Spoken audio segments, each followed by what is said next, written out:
National symbol आम पाई गर्व और गौरव।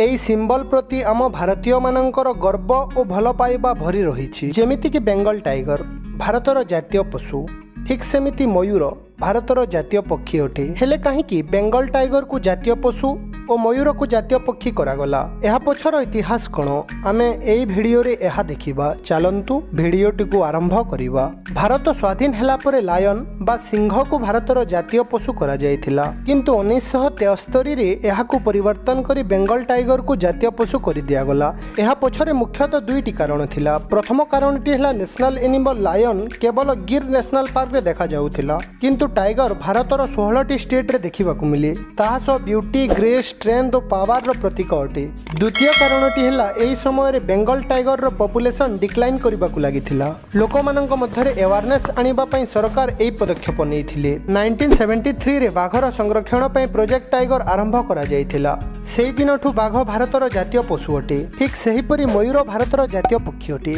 यह पूर्वरु द ग्रेट इंडियन बास्टेट को भारतर जातीय पक्षी करने घोषणा हो सारी, किंतु 1963 रे मयूर को भारतर जातीय पक्षी घोषणा करागला। यह पछर कारण है भारतर संस्कृति रे मयूरर स्थान अन्यतम। जेपरिक कार्तिकेयଙ୍କ वाहन मयूर अटे, तासह भारतर प्राय सबु राज्य मयूर देखा मिले। सेथिपाई मयूर को भारतर जातीय पक्षी घोषणा करा जायछि। भिडियोटी केमिति लागिला निज मतामत कमेंट सेक्शन रे दियंतु। एमिति मजादार भिडियो देखिबा पई चैनल टी को सब्सक्राइब करंतु। आपणक सह पुणी देखा हबो आगामी अध्याय रे। जय हिंद, जय भारत।